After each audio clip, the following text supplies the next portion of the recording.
Neat ಚಳವಳಿ ದೇಶದ ಎರಡನೇ ಸ್ವಾತಂತ್ರ್ಯ ಚಳವಳಿ. ಹಾಗಾಗಿ ನೀಟ್ ಹಗರಣದ ಬಗ್ಗೆ ಇಡೀ ರಾಷ್ಟ್ರ ಮಟ್ಟದಲ್ಲಿ ಚಳವಳಿ ನಡೀತಾ ಇದೆ. ಚಳವಳಿಗೆ ಇವತ್ತು ಉತ್ತರ ಸಿಕ್ಕಿದೆ.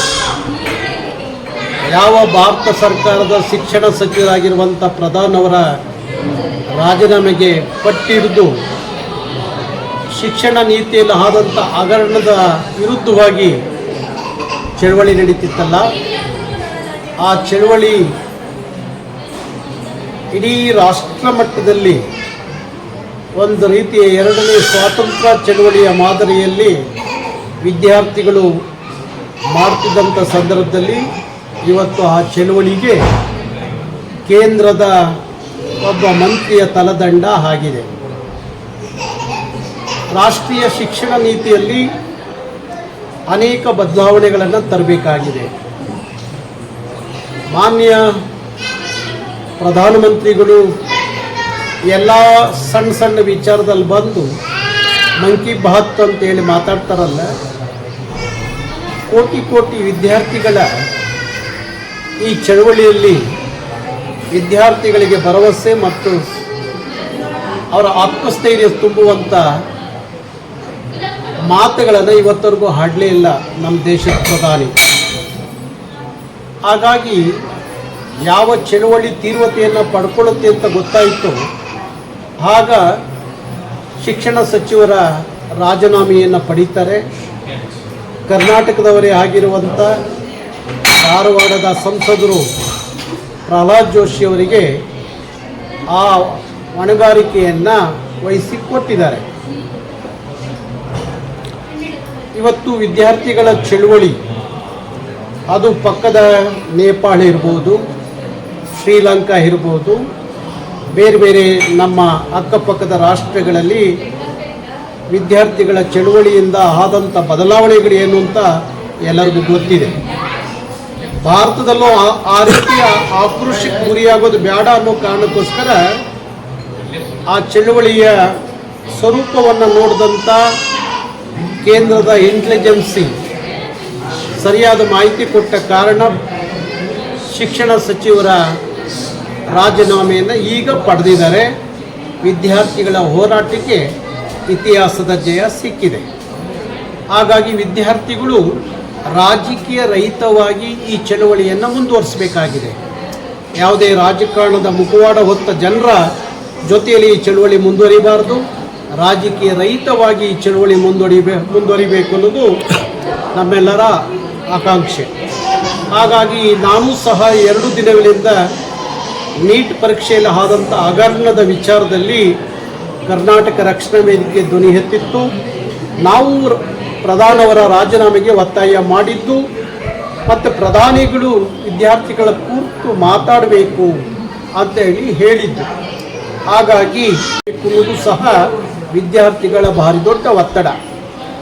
ಈಗ ಮಳೆಗಾಲದ ಅಧಿವೇಶನದಲ್ಲಿ ಆ ಹಗರಣದಲ್ಲಿ ಪಾಲ್ಗೊಂಡಂಥವರಿಗೆ ದಂಡ ಮತ್ತು ಶಿಕ್ಷೆ ವಿಧಿಸುವ ಒಂದು ಕಾಯ್ದೆಯನ್ನು ಜಾರಿ ತರಬೇಕು ಅಂತ ಹೇಳಿ ಕೇಂದ್ರ ಸರ್ಕಾರ ತೀರ್ಮಾನ ಮಾಡಿದೆ. ಹಾಗಾಗಿ ಮಳೆಗಾಲದ ಅಧಿವೇಶನದಲ್ಲಿ ಆ ಕಾಯ್ದೆಗೆ ತಿದ್ದುಪಡಿಯನ್ನು ತಂದು ಬಹುಶಃ ಯಾರು ಹಗರಣದಲ್ಲಿ ಭಾಗಿಯಾಗಿದ್ದರೋ ಅವರಿಗೆಲ್ಲರಿಗೂ ಶಿಕ್ಷೆ ಆಗುತ್ತೆ ಎನ್ನುವ ನಂಬಿಕೆ ನಮ್ಮಂಥ ಹೋರಾಟಗಾರರು. ಹಾಗಾಗಿ ಒಂದು ಒಳ್ಳೆಯ ಚಳವಳಿ ದೇಶದಲ್ಲಿ ರೂಪುಗೊಂಡು ಆ ವಿದ್ಯಾರ್ಥಿಗಳಿಗೆ ಪ್ರಥಮವಾಗಿ ಜಯ ಸಿಕ್ಕಿದೆ. ಹಾಗಾಗಿ ವಿದ್ಯಾರ್ಥಿ ಶಕ್ತಿ ದೇಶದ ಶಕ್ತಿ ಅನ್ನೋದು ಪ್ರಧಾನಮಂತ್ರಿಗಳು ತಿಳ್ಕೋಬೇಕಾಗಿದೆ. ಸ್ವಲ್ಪ ಅವರು ತಡವಾಗಿ ಮನವರಿಕೆ ಆಯಿತು ಅಂತ ಹೇಳಿ ನಾನು ಭಾವಿಸಿದ್ದೀನಿ. ಹಾಗಾಗಿ ಚಳವಳಿ ಮುಂದುವರಿಯುತ್ತೆ. ಈ ದೇಶದಲ್ಲಿ ಇನ್ನು ಮೇಲೆ ಇಂಥ ಎಲ್ಲ ಹಗರಣಗಳಿಗೆ ಒಂದು ಅಂತಿಮ ತೆರೆ ಎಳೆಯುವಂಥ ಹೋರಾಟ ಚಳವಳಿ ವಿದ್ಯಾರ್ಥಿಗಳಿಂದ ಆಗಲಿ ಅಂತ ಹೇಳಿ ನಾನು ಹಾರೈಸ್ತೀನಿ. ಒತ್ತಡ ಅಥವಾ ಒತ್ತಾಯ ಮಾಡ್ತೀರಾ ಪ್ರಧಾನಮಂತ್ರಿಗಳಿಗೆ? ಪ್ರಧಾನಮಂತ್ರಿಗಳಿಗೆ ಕೇಂದ್ರ ಸರ್ಕಾರಕ್ಕೆ ನಾವು ಒತ್ತಡವನ್ನು ಹಾಕಿದ್ದೀವಿ, ಒತ್ತಾಯ ಮಾಡ್ತಾ ಇದ್ದೀವಿ. ಯಾರು 21 ಜನ ನೀಟ್ ಪರೀಕ್ಷೆ ಹಗರಣಕ್ಕೆ ನೊಂದು ತನ್ನ ಪ್ರಾಣವನ್ನು ಕಳ್ಕೊಂಡಲ್ಲ ವಿದ್ಯಾರ್ಥಿಗಳು, ಅವರ ಕುಟುಂಬಕ್ಕೆ ಪರಿಹಾರ ಕೊಡಬೇಕು. ಮತ್ತು ಆ ಹಗರಣದಲ್ಲಿ ನಿಂತವರಿಗೆ ಶಿಕ್ಷೆ ಆಗಬೇಕು ಅನ್ನೋದು ನಮ್ಮ ಒತ್ತಾಯ. ಹಾಗಾಗಿ ಈಗ ನಿನ್ನೆ ಕೇಂದ್ರ ಸಚಿವ ಸಂಪುಟ ತೀರ್ಮಾನ ತಗೊಳ್ಳುವಾಗ ವಿದ್ಯಾರ್ಥಿಗಳ ಮೇಲೆ ಹೋರಾಟದಲ್ಲಿ ಹಾಕಂಥ ಕೇಸುಗಳು ಮತ್ತು ಅವರಿಗೆ ಪರಿಹಾರವನ್ನು ಕೊಡುವಂಥ ನಿಟ್ಟಿನಲ್ಲಿ ತೀರ್ಮಾನ ಮಾಡಿದ್ದಾರೆ ಅಂತ ಗೊತ್ತಾಗಿದೆ. ಹಾಗಾಗಿ 21 ಜನ ಏನು ವಿದ್ಯಾರ್ಥಿಗಳು ತೀರ್ಕೊಂಡ್ರಲ್ಲ ಅವರ ಎಲ್ಲ ಕುಟುಂಬಕ್ಕೆ ಪರಿಹಾರವನ್ನು ಕೊಡಬೇಕು ಅಂತ ಹೇಳಿ ಕರ್ನಾಟಕ ರಕ್ಷಣಾ ವೇದಿಕೆ ಒತ್ತಾಯಿಸುತ್ತೆ. ಸರ್, ರಾಜ್ಯ ಹಾಗಾಗಿ ನಾವು ಏನು ಹೇಳೋದಂದರೆ ನದಿ ಜೋಡಣೆ ಆಗಬೇಕು ಅಂತ ಹಿಂದಿನಿಂದ ಕಾವೇರಿ, ಗೋದಾವರಿ, ಗಂಗಾ ನದಿ ಇಂಥ ನದಿ ಜೋಡಣೆಗಳು ಆಗಬೇಕು ಅಂತ ಭಾರಿ ದಿನಗಳ ಕನಸಿದೆ. ಆದರೆ ನಾವು ಯಾವುದೋ ನದಿ ಮೂಲಗಳನ್ನು ಇಲ್ಲಿ ಜೋಡಣೆ ಮಾಡಿಕೊಂಡು ಆ ನೀರಿನಿಂದ ನಾವೇನು ಬೆಳೆ ಆಗಲಿ ಕುಡಿಯುವ ನೀರಿನ ವ್ಯವಸ್ಥೆ ಆಗಲಿ ಮಾಡಿಕೊಳ್ಳುವಂಥ ಅಗತ್ಯ ಇಲ್ಲ. ನಮ್ಮ ರಾಜ್ಯದಲ್ಲಿರುವಂಥ ಡ್ಯಾಮುಗಳಿಗೆ ಸರಿಯಾದ ರೀತಿಯಲ್ಲಿ ಒಳ್ಳೆ ಮಳೆಯಾಗಿ ಡ್ಯಾಮ್ ತುಂಬಿಕೊಂಡ್ರೆ ಇವತ್ತು ನಿಂತೋದಂಥ ನೀರಾವರಿ ಯೋಜನೆಗಳೇನಿದ್ದಾವೆ ಅದು ಸರಿಯಾದ ರೀತಿಯಲ್ಲಿ ಆದರೆ ಬಹುಶಃ ಕರ್ನಾಟಕದಲ್ಲಿರುವಷ್ಟು ನದಿಗಳು ದೇಶದ ಯಾವುದೇ ರಾಜ್ಯಗಳಲ್ಲೂ ಇಲ್ಲ. ಹಾಗಾಗಿ ಆ ನದಿ ಮೂಲಗಳನ್ನು ಸರಿಯಾಗಿ ನಾವು ನೋಡಿಕೊಳ್ಳುವಂಥದ್ದು ಆಗಬೇಕಾಗುತ್ತೆ. ಇವತ್ತು ನದಿಗಳಿಗೆ ಬರುವಂಥ ಕಾಲುವೆಗಳೇನಿದೆ, ಕಾಲುವೆಗಳೇನು ಇದ್ದಾವೆ, ಆ ಕಾಲುವೆಗಳನ್ನೇ ನಾವು ಮುಚ್ಚುವ ಕೆಲಸವನ್ನು ಮಾಡ್ಕೊಂಡು ಬಂದಿದ್ದೀವಿ. ಹಾಗಾಗಿ ಇವತ್ತು ಸರಿಯಾದ ರೀತಿಯಲ್ಲಿ ಕಾವೇರಿ ಇರ್ಬೋದು, ಮಾದಾಯಿ ಇರ್ಬೋದು, ಕೃಷ್ಣೆ ಇರ್ಬೋದು, ತುಂಗಭದ್ರಾ ಇರ್ಬೋದು, ಇವೆಲ್ಲ ಡ್ಯಾಮ್ಗಳಲ್ಲಿ ಸರಿಯಾದ ಹುಳು ಎತ್ತು ಮಳೆಗಾಲದಲ್ಲಿ ನೀರು ಸಂಗ್ರಹ ಮಾಡಿದ್ರೆ ಕರ್ನಾಟಕಕ್ಕೆ ಯಾವತ್ತೂ ನೀರಿನ ಬರೋಲ್ಲ.